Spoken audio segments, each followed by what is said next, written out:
Bom, gente, então hoje eu estou aqui com o Rogério Scher, que vai participar conosco no Wellbeing Summit. E nós estamos aqui para fazer o nosso Esquenta Summit. Rogério, queria te agradecer pelo sim ao nosso convite, por estar aqui conosco, estar no Wellbeing Summit.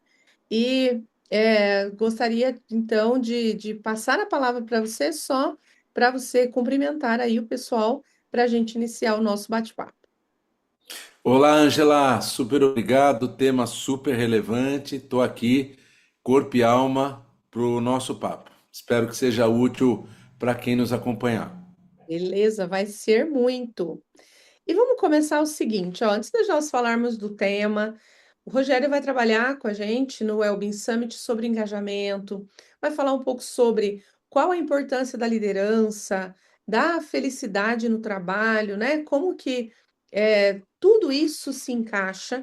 Mas eu acho que antes, Rogério, antes de falar do tema, antes de falar de qualquer outra coisa, eu gostaria que você falasse um pouco sobre a sua trajetória, né? Você já transita por muitos lugares nesse universo das organizações, tem uma experiência gigantesca, né? Olhando ali na sua bio. E eu gostaria que você falasse um pouco sobre você, o que o Rogério Scher faz hoje, como você trabalha nesse campo tão interessante e importante.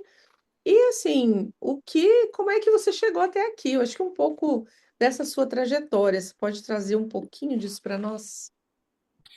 Angela, claro, eu sou fundador de duas empresas, a Develo, que atua com desenvolvimento de liderança e com projetos de cultura organizacional. Hoje é a principal demanda que nós temos. A gente atua com o que a gente chama de os 4Ds da cultura: diagnosticar, definir, demonstrar e declarar a cultura. E a escola de liderança focada fortemente nas soft skills. E mais recentemente, em 2019, com um grupo de sócios e investidores, eu ajudei a fundar o Wings, que é uma plataforma de tecnologia de diagnósticos e escutas contínuas do onboarding ao offboarding. Clima, engajamento, liderança, cultura, NPS, bem-estar e performance. Então, eu acabo tendo essa oportunidade maravilhosa de unir o mundo da inteligência de dados sobre o comportamento humano do trabalho com a pegada da consultoria, com o corpo a corpo da consultoria em diferentes organizações, Angela. Muito bacana, Rogério. E olhando assim para a sua trajetória, né? Antes, acredito que da fundação dessas duas empresas, né?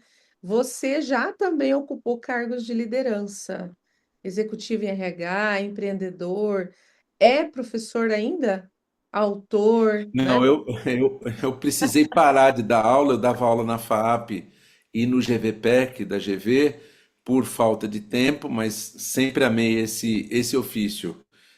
Eu fui diretor de RH da Natura e fui vice-presidente de operações para a América Latina da antiga DBM, atual Lee Hatch Harrison, a empresa focada em coaching, outplacement, transição de vida e carreira, aconselhamento de vida e carreira. Foi uma época bastante rica de muito aprendizado para mim. Legal. E me fala uma coisa, você acha que, bom, a minha pergunta pode ser uma pergunta redundante, né? Houve muita mudança na relação das pessoas com o trabalho nessas últimas décadas, desde quando você começou até agora. Acho que isso é muito importante para a gente pensar no engajamento, né? É, como é que é essa visão, né? Essa relação das pessoas. Por que que é tão importante falar de engajamento hoje, baseando nessa mudança ao longo das últimas décadas da relação das pessoas com o trabalho? Quando nós falamos de trabalho lá no século XX, nós estamos falando de uma relação do trabalhador com o trabalho. Hoje nós temos que olhar para uma outra relação. Só traz um pouquinho dessa sua percepção para que a gente possa entrar mesmo no nosso tema de hoje. Angela, eu conversava com um grande amigo da Federação das Indústrias de Santa Catarina, que reúne a federação, o SESI, o SENAI, IEL, hoje uma organização de 12 mil pessoas em Santa Catarina, o estado onde hoje eu moro. E eu disse para ele o seguinte: O que é, na nossa vida em sociedade, o elemento menos inovado nos últimos séculos? Empresa. Uau. A entidade chamada empresa é a coisa que menos inovadora e que menos inovação ela em si como entidade recebeu. Ela é uma inspiração pré-medieval da caserna, do exército, e a escola se inspirou nisso também.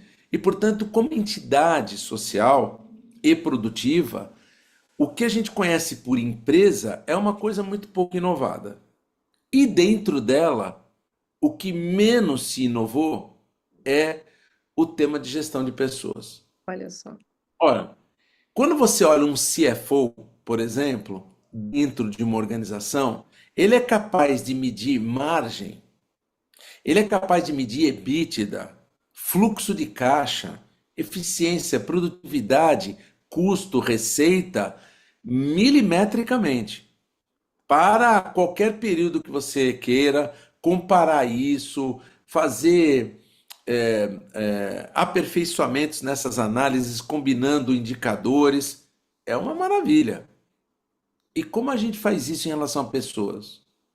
Bom, primeiro, há muitas empresas que correm para obter um selo de melhor empresa para se trabalhar, como se isso fosse uma suposta conquista de marca empregadora. Tenho muita dúvida.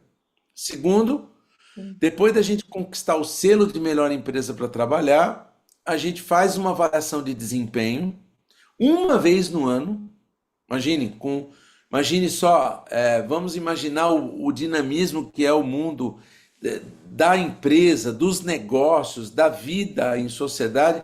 Uma vez por ano, a gente faz uma avaliação de desempenho que é, primeiro, super ligada, infelizmente, à remuneração, Sim. contaminada pelo elemento de remuneração. Ela é mais um tribunal de julgamento do que um ambiente de aprendizagem e evolução pessoal e profissional. E pior, todo mundo sai aborrecido do processo. Todo mundo sai infeliz, com a sensação de injustiçado, e as empresas usando curva forçada como aquele indivíduo que decide usar o antibiótico como parte da sua dieta alimentar diária. O que não faz o menor sentido. Curva forçada está para antibiótico, assim como o remédio a gente toma só quando está doente e Sim. não na dieta do dia a dia. Ou seja, a gente não é tão eficaz para medir comportamento humano, para medir felicidade, motivação, engajamento para valer. Ou se você quiser reunir isso tudo numa coisa maior, felicidade. Portanto, eu e a turma da Winx e da Develo, nós estamos desesperadamente mergulhados em como a gente pode ajudar as empresas e as suas lideranças a serem tão boas em medir comportamento humano quando como elas são para medir caixa e resultado. Perfeito. Perfeito. E quando nós falamos isso, né, para as empresas, primeiro parece que nós estamos falando de abraçar a árvore, né? Quando a gente leva, fala, vamos falar sobre felicidade na empresa, bem-estar, é abraçar a árvore, é essa coisa toda. Ou fazer como a Google, né? Colocar um escorregador lá no meio, um jogo de ping-pong no meio da sala, e nós sabemos que não é nada disso. Então, fica no campo do subjetivo, fica no campo do não mensurável, que nós sabemos que há como fazer a mensuração, e fica no campo do eu acho que faço assim, aqui funciona assim, né? E isso nos leva a um ponto fundamental da nossa conversa, que é pensar, né? Se fala muito nas empresas sobre engajamento, o funcionário engajado, o trabalhador engajado. Aliás, é uma palavra que às vezes até fica um pouco batida demais, sem um significado tão preponderante assim, né? O que significa para você, Rogério, um funcionário, um trabalhador, um colaborador? Vou usar todos os termos possíveis aqui, porque os nossos participantes, cada um gosta de usar um termo, então eu quero usar todos. O que é um funcionário engajado? O que mede? Como é que nós medimos o engajamento e a felicidade das pessoas?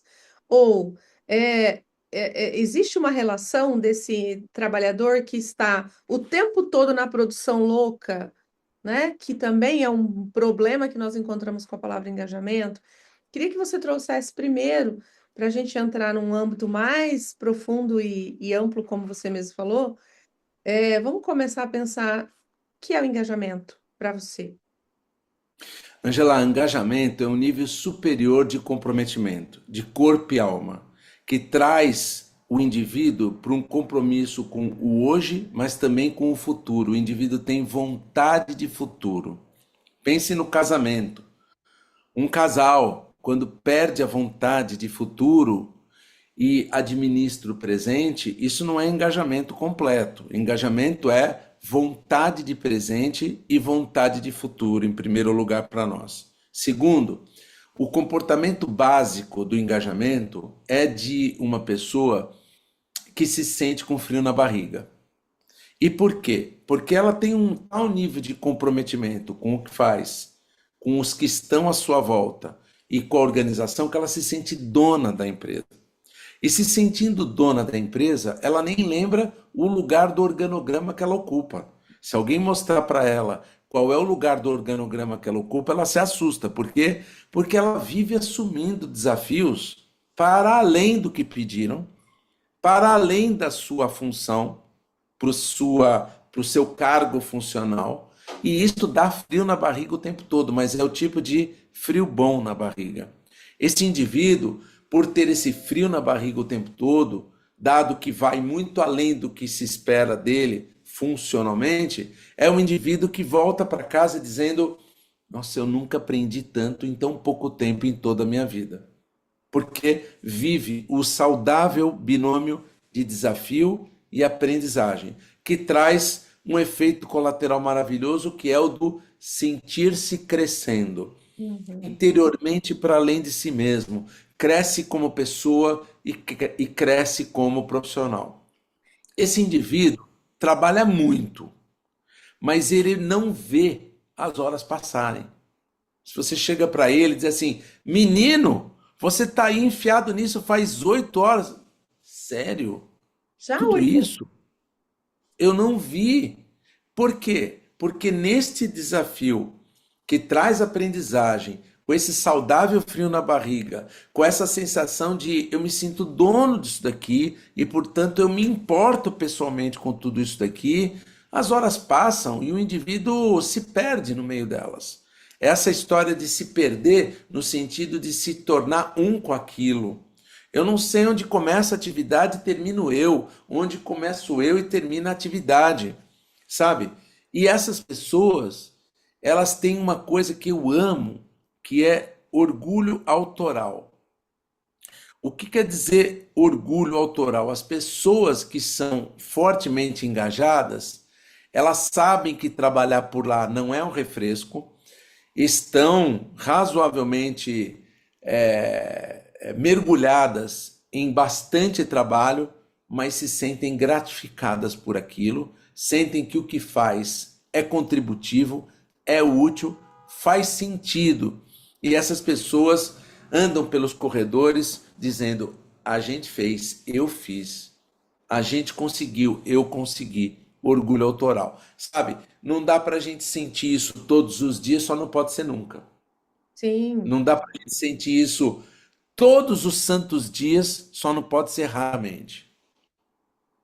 maravilha. E aí a gente entra num ponto assim fundamental. Você falando, eu tô vendo a teoria do flow do Mihaly Csikszentmihalyi aí, né? Isso nos leva a um ponto fundamental. Engajamento não tem a ver com zona de conforto, né? Eu não estou na zona de conforto, eu faço todos os dias aquilo que eu já sei fazer, eu faço com facilidade aquilo que eu já sei fazer, porque assim como na vida, quando você não tem desafio, você perde o engajamento com a vida e você perde o engajamento no trabalho, né? Então, entrando ali naquele duplo, né? O desafio e as oportunidades, né? O quanto eu tenho o aumento de habilidade, o aumento de desafio para chegar nesse ponto de que eu não sou mais quem sou eu não sou, mas não sei mais onde está a minha atividade. Eu fui professora universitária há 28 anos, né? E eu sempre falo, quando eu parei, né, de estar na universidade, teve uma coisa que me chamou a atenção e eu tive um gap por um pequeno um período, um mês, 2, 3 meses, até eu reorganizar aquilo que eu faria. Eu perdi um pouco da minha identidade, sabe? Então eu sempre gostei tanto de estar em sala de aula, de fazer o que eu fazia que quando eu parei, eu disse: "E agora? Quem sou eu?" Se eu disser sou professora universitária, alguém vai me perguntar: "Mas você trabalha onde?"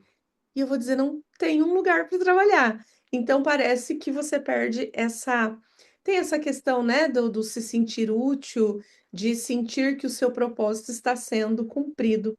Mas eu acho que a palavra que você usou aí é importantíssima para a gente pensar em engajamento, que é o desafio, né? Estar em constante desafio. E é isso que move, né? É isso que nos move, é isso que faz a roda girar, que é o desafio de encontrar e de fazer melhor para entrar nesse estado de fluxo, né? E aí eu penso que,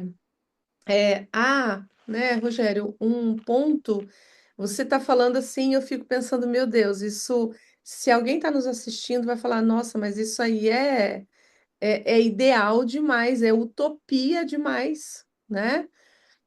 O que acontece é que eu vou começar a frase e você continua, porque eu só recebo o convidado aqui, é que existe uma corresponsabilidade, né? Para que haja este engajamento nesse estado nirvana que o Rogério está falando, né? De você estar tão imerso, tão em fluxo no que você está fazendo, que você não vê o tempo passar, que você não consegue se distinguir da atividade de você próprio, precisa de uma corresponsabilidade. Primeiro, a minha responsabilidade enquanto profissional. E segundo, o, a cultura organizacional daquele lugar que eu trabalho. É isso. Você consegue Perfeito. a frase? É essa ponte mesmo. Em primeiro lugar, o indivíduo no desafio de liderar a si mesmo com autoconsciência, né? É muito complicado alguém realmente depender apenas da empresa ou do seu chefe para ser feliz no trabalho, para se sentir realmente comprometido de corpo e alma. Começa com o próprio indivíduo tendo uma consciência mais ampliada sobre si mesmo. Por exemplo, minha história de vida, minha história educacional, a minha história sociocultural, a minha pessoal, construir em mim que crenças, que princípios norteadores. Isso tudo fez com que eu visse o mundo do trabalho de que maneira? O que é o trabalho para mim? O que é trabalhar para mim? O que é a vida para mim? O que é viver para mim? Essa noção de quais são os meus inegociáveis, aquilo que realmente tem um valor profundo para mim e eu não abro mão, as minhas competências, os conhecimentos, as habilidades que eu adquiri por meio da minha experiência prática e da minha educação formal, aquilo que faz mais parte do meu DNA profissional, os meus talentos, não são muitos, né? A gente não tem que se animar muito porque a gente tem umas 800 coisas em que a gente é uma vergonha para o pai e para a mãe da gente, uma vergonha para a humanidade, mas a gente tem duas coisinhas, duas e meia, talvez, em que a gente seja ultra talentosos, né? Pegando aqui o exemplo da Copa, nós estamos em época de Copa do Mundo, o jogador pode ter a competência de entender as regras do jogo, as regras do campeonato, de conhecer o concorrente, de saber correr em campo, mas velocidade é um talento que nem todos têm.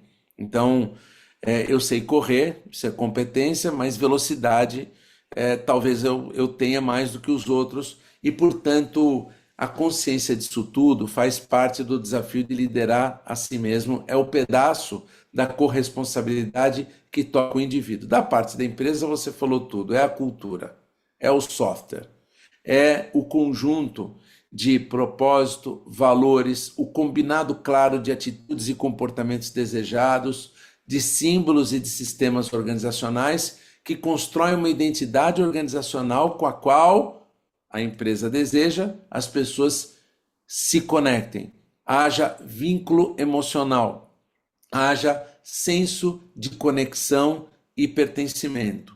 Então é óbvio que essa soma ela é maravilhosa, muito virtuosa. Um indivíduo que lidera a si mesmo com autoconsciência, tem esse inventário sobre si próprio sendo trabalhado, porque autoconhecimento não termina nunca, só tem o botão do início, e uma organização que constrói uma cultura forte e saudável. Forte porque claramente definida e comunicada. Saudável porque singular, admirada, conectada com causas que valem a pena, portanto engajadora e bastante praticada no dia a dia, gerando o tal do walk the talk e aquilo que para uma cultura é tão caro, a sensação de coerência. A gente fala e faz aquilo que está nos textos da nossa cultura. Esse caldo é todo bastante relevante para isso que você lembrou, querida Ângela. Muito bom, muito bom.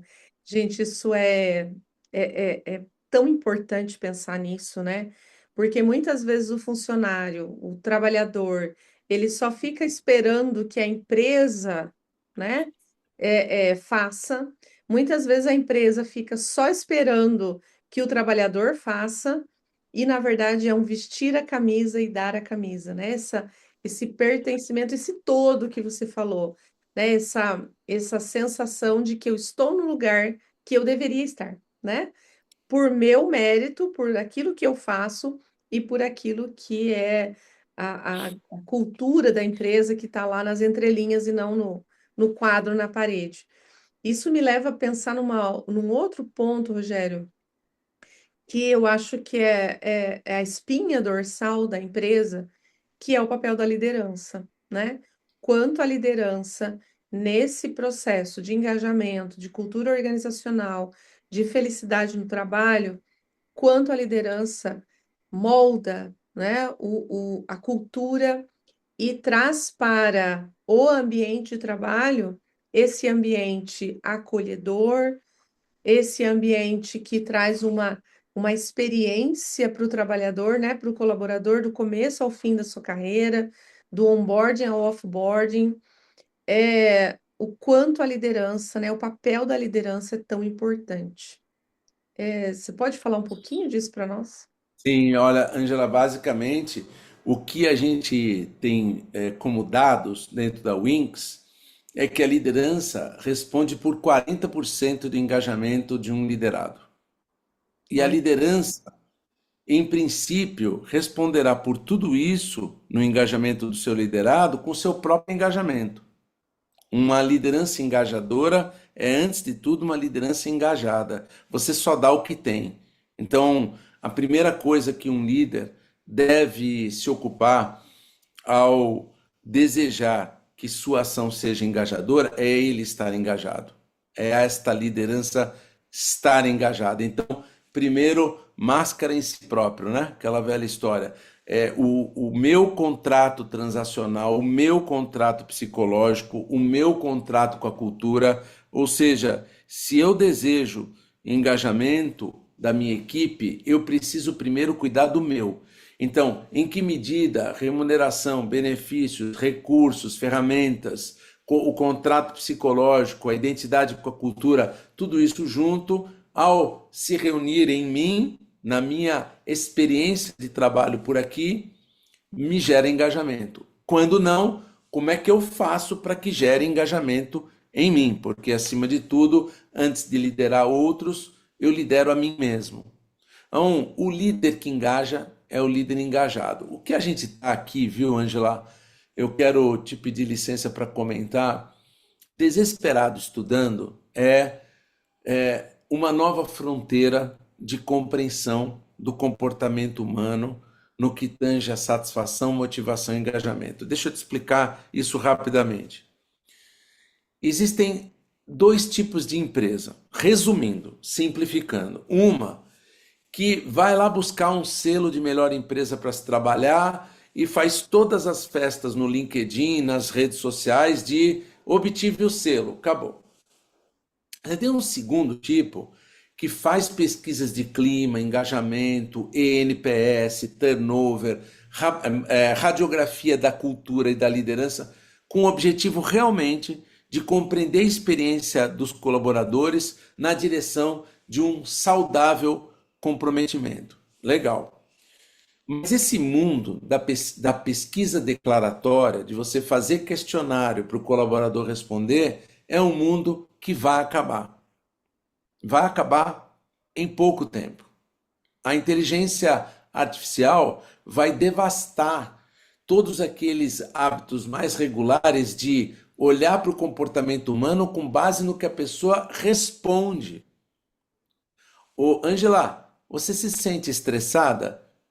Concordo totalmente, concordo parcialmente. Angela, você sente que tem todos os recursos para trabalhar? Concordo totalmente ou discordo totalmente. Pesquisa de clima tradicional. Bom, qual é a nova fronteira? A nova fronteira é inteligência organizacional Uhum. baseada em dados, com um olhar contínuo, juntando novas fronteiras do conhecimento, fisiologia e cronobiologia. Vamos Maravilha. começar por essa última.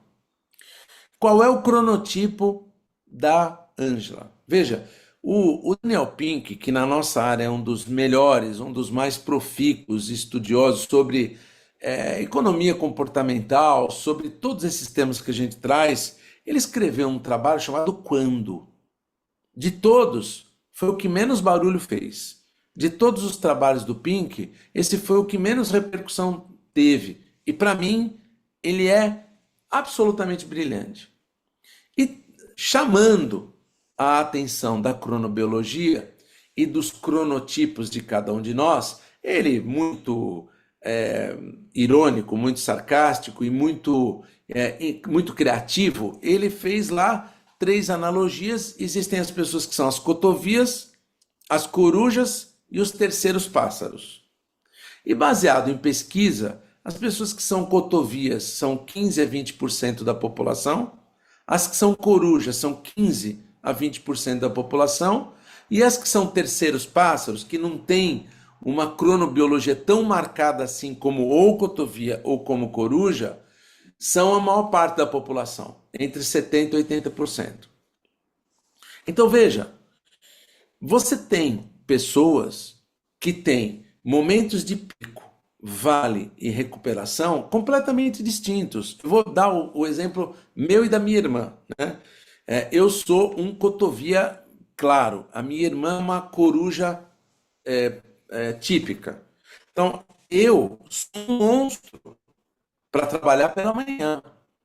Então, meu pico é das 8 ao meio-dia. Meio-dia eu começo a entrar num vale que vai até o meio da tarde. E eu tenho uma leve recuperação no final do dia.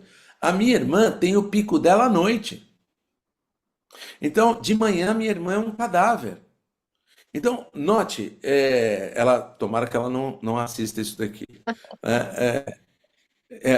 Inclusive, é uma pessoa que eu admiro muito, uma advogada brilhante e tal. Mas a minha irmã funciona melhor com uma outra cronobiologia.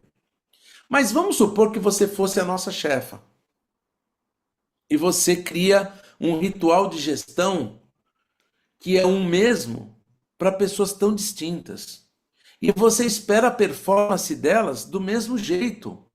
Então nós temos que ajudar o líder a ganhar competência sobre novas fronteiras do conhecimento, que não são tão novas, inclusive. Veja, para, para essa história da cronobiologia, no pico eu opto por trabalho analítico. No vale, trabalho operacional e repetitivo. Na recuperação, insights criativos. Bacana. Então, a Ângela marca uma reunião todo dia às 8 da manhã para o quê? Se for para análise de indicador, melhoria contínua, causa raiz dos problemas tal, os cotovias vão estar maravilhosamente ali. Os corujas estarão só de corpo presente e vai parecer que são desengajados. E não tem a ver com desengajamento. Tem a ver com a melhor capacidade de dar de si próprio no seu melhor momento cronobiológico. Então, nós estamos aqui loucos estudando isso, porque isso pressupõe uma liderança capaz de redesenhar experiências de trabalho, conhecendo melhor as suas equipes nesse pedaço, porque as avaliações de desempenho tradicionais não pegam isso, as avaliações de clima e engajamento não pegam isso, e aí você chega a conclusões erradas sobre as pessoas. Mas sobre caixa, sobre margem, sobre EBITDA, o cálculo é sempre muito exato e justo. Segunda coisa, fisiologia. A fisiologia deixa muito claro, e a gente aprende isso com o atleta.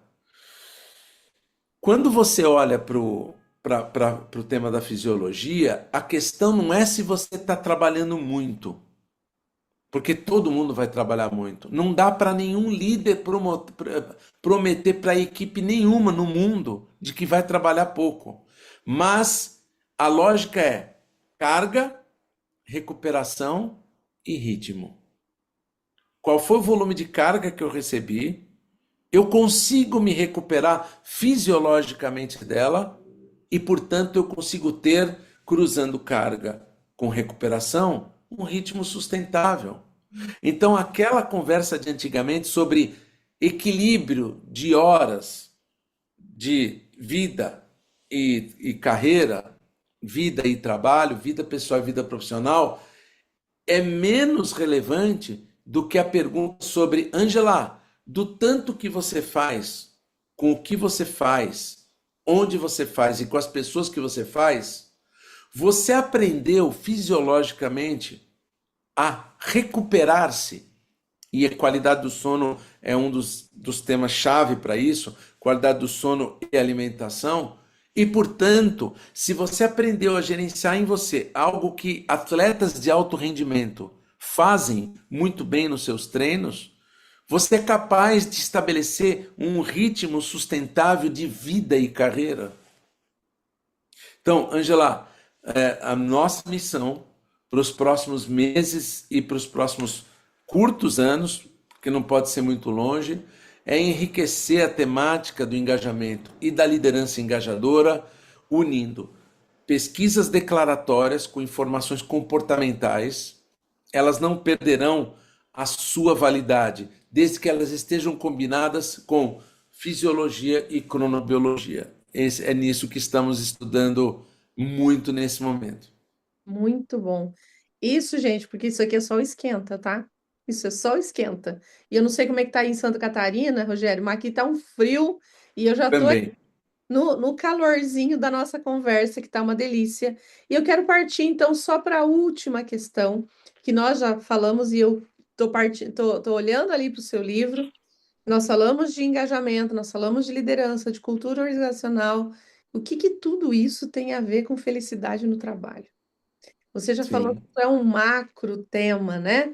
Então, como isso tudo nos leva ao trabalho, né? Nós estamos aqui, tanto no Esquenta quanto no Summit, nós vamos ter muitos profissionais do desenvolvimento humano, muitos profissionais que se importam com a saúde integral do trabalhador, e a hora que não vai dar tempo aqui no Esquenta, viu, gente? Mas a hora que você estava falando, né, sobre toda, todo esse olhar para a pessoa, nós estamos falando de saúde física, saúde social, saúde emocional. Como a Anvisa já nos diz que é para pensar, né? Como a OMS diz, saúde é bem-estar físico, mental e social. E isso tudo, né? Levando e reverberando para aquilo que nós chamamos de felicidade, de bem-estar no trabalho. Como é que nós podemos olhar para esse conceito cientificamente validado, que ainda nós temos alguns tabus, algumas interpretações, né, é, é, rasas a respeito, mas como é que tudo isso se relaciona com felicidade no trabalho? Angela, muito boa essa tua última provocação. Primeiro, somos discípulos do mesmo mestre, né? Você citou o Mihaly Csikszentmihalyi, é, e tanto o que ele levou para a Universidade da Pensilvânia quanto para outros centros de excelência deixou um legado realmente extraordinário. E o Mihaly, assim como Martin Seligman e outros, lembram muito de falar felicidade autêntica e não só felicidade. Por Perfeito. quê? Porque felicidade não quer dizer estar alegrinho o tempo todo, né? Uhum. Pessoas impacientes, inquietas, indignadas, inconformadas, a paisagem visual delas por vezes não é muito bonita, mas talvez seja a pessoa mais engajada que você tenha num time. E não quer dizer a pessoa infeliz. Sim, Felicidade é um filme, alegria é uma foto. perfeito. Assim como alguém que está muito triste com alguma coisa, muito frustrado, isso é uma foto. Não quer dizer o filme da infelicidade. Então, eu gosto, e nós aqui da Develo e da Winx, quando a lembrança de felicidade autêntica abraça várias outras emoções, além da simples alegria momentânea. Agora, para nós, felicidade passa por experiências de fluxo, como você bem lembrou, e aí elas tocam no tema do engajamento, mas nós acreditamos bastante no conceito de felicidade construída a partir de um pêndulo. Imagine um pêndulo. Para cá é mais prazer, para cá é mais propósito. O nosso nível geral de felicidade aqui no trabalho e na vida como um todo depende de quão consciente você está para esse pêndulo à luz de pequenas ou grandes escolhas do dia a dia. Note, tem algumas atividades, tem algumas tarefas, tem algumas coisas, algumas experiências que eu escolho fazer que são ultra prazerosas, mas não tem muito propósito. O porquê daquilo é bem menos relevante, né? É, mas é uma escolha. Naquele momento, eu optei por uma experiência que tem mais prazer do que propósito. Por outro lado, no momento seguinte, da mesma agenda de um mesmo dia, eu vou para um outro tema com outras pessoas onde eu tenho muito propósito e bem pouco prazer. Ninguém prometeu que seria gostosinho. Porque o que pesa ali é exatamente o sentido e o significado do que estamos fazendo, e não necessariamente quão prazeroso é tudo aquilo. Então, o dia inteiro você navega nesse pêndulo. Você está prestando atenção nisso ou não? Porque se nós não estamos, o pêndulo vai para cá ou vai para lá sem que eu esteja com o GPS ligado. E eu sinto muito, assim, desligar o GPS é diminuir a chance de felicidade construída e de felicidade autêntica. Eu e você temos na nossa vida hoje o produto mais caro chamado atenção. E nós temos milhões de coisas por minuto prontas para nos tirar a atenção. E isto significa, inclusive, entrar no modo zumbi, entrar no modo Walking Dead. Então, ser escolhido e fazer menos escolhas.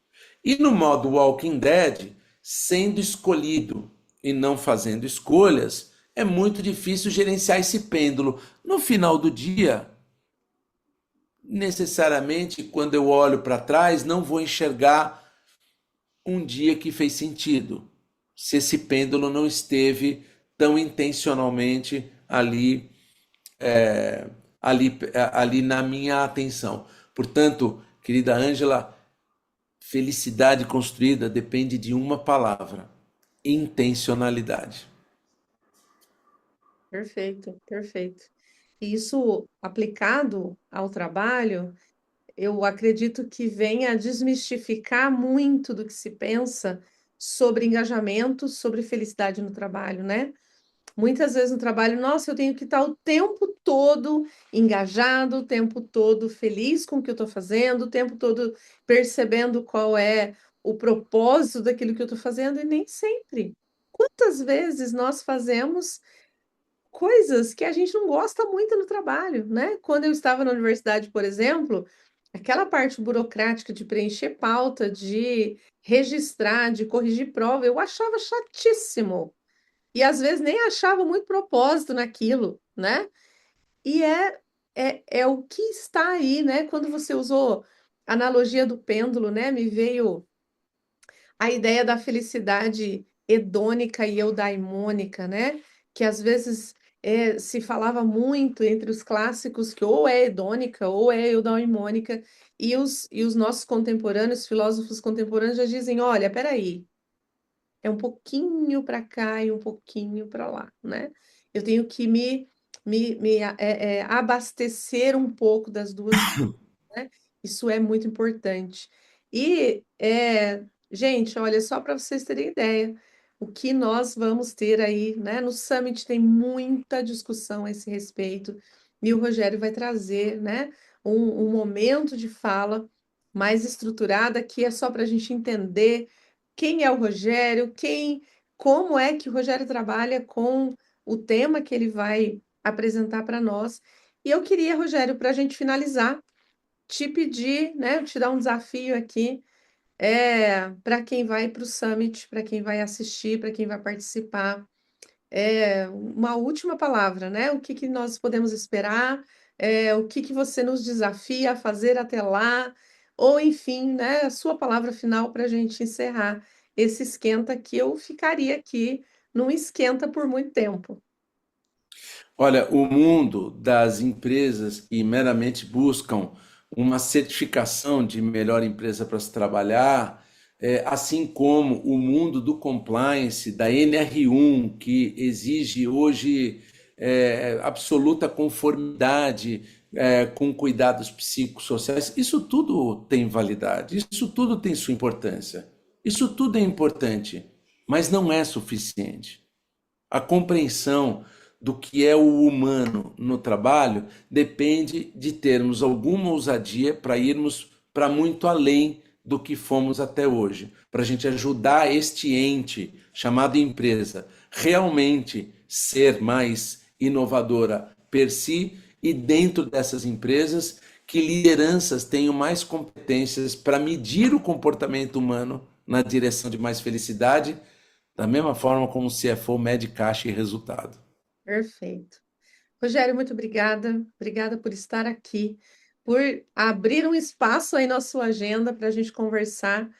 E eu vou te esperar aí com muito mais expectativa ainda, que eu já tinha, né? E até quase uma ansiedadezinha boa para o Elbin Summit, nós nos encontrarmos e darmos continuidade com mais profundidade nesse bate-papo. Obrigada mesmo por estar Muito aqui. obrigado. Muito Até mais. obrigado, um grande abraço e até lá. Até mais.